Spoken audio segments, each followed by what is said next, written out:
In this video, we're going to take a look at spermatogenesis, which is the process of forming sperm cells in the male reproductive tract. So remember, this is going to happen in the seminiferous tubules of the testes, and this process will not start until the male reaches puberty and starts producing testosterone in the testes as well. At that point, the testosterone will activate the testes to start producing these sperm cells. And that process will happen during spermatogenesis.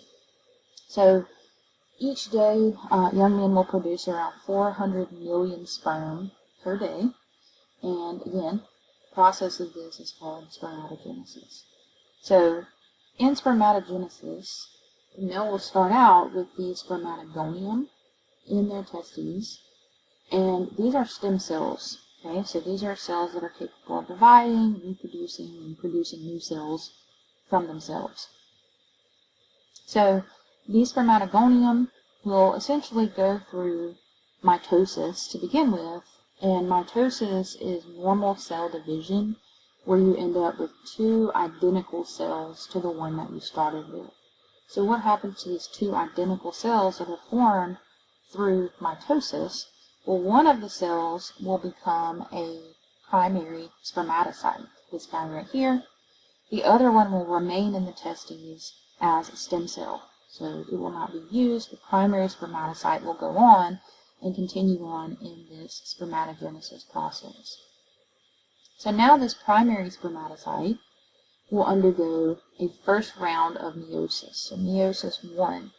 And at this point it will divide, and it will not convert itself, but it will change from what's called a diploid cell, this 2N here, meaning it has two copies of every chromosome, into a haploid cell, meaning it only has one copy of each chromosome. So here we have 46 chromosomes in this primary spermatocyte. We end up with 23 in a haploid cell in the secondary spermatocytes.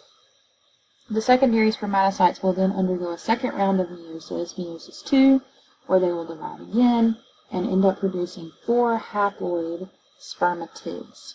Okay? So these spermatids are essentially immature sperm cells. These are not cells that are capable of reproduction yet because they are not mobile yet. They cannot move around. So they need to be adapted a little bit into the sperm cells, and that process is called spermiogenesis. So this is different from spermatogenesis. Spermiogenesis is part of spermatogenesis, and this is where we take these spermatids and adjust them a little bit, change their shape and size, and add a few structures to them to help them form into these actually fully functioning sperm cells. So some changes that need to happen. Obviously, the sperm cell is going to be extremely small. It's going to consist of some DNA in the nucleus. Right? It's going to contribute half of the DNA to the new zygote that we're trying to form. It's going to have what's called a midpiece, which contains tons of mitochondria, which we know are used for ATP production. And these mitochondria are producing ATP to power this long tail, also known as a flagella.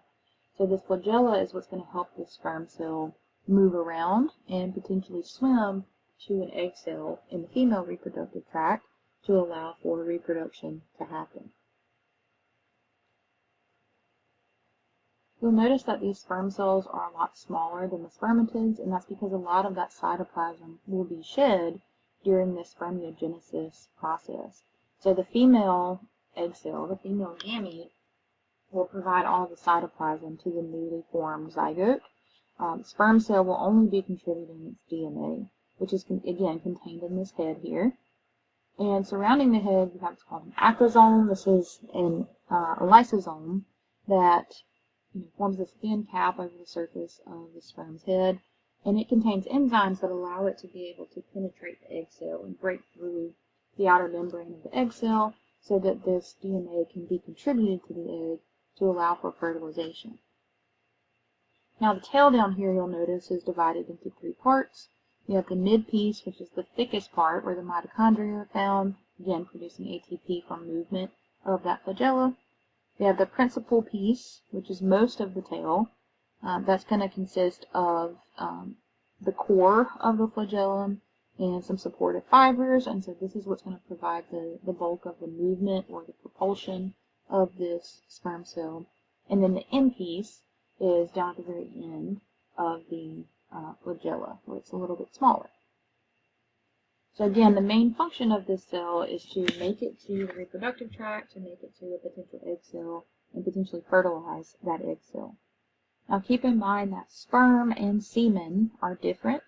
Semen is seminal fluid, which not only contains sperm cells, but it will also contain fluids that are secreted by those glands that are part of the male reproductive tract, such as the seminal vesicles and the prostate. So keep in mind there's a difference between those, but a typical sperm count within semen should normally be between about 50 to 120 million sperm cells per milliliter of semen. And during ejaculation, most males will ejaculate in between about 2 to 5 milliliters of semen during a normal orgasm. So if the male is ejaculating less than 20 million sperm per milliliter, that would typically indicate infertility. And so when fertility is being checked, they will typically do a sperm count in a lab under a microscope to check and see how many sperm cells are viable in that sperm sample to see if that male is capable of reproduction.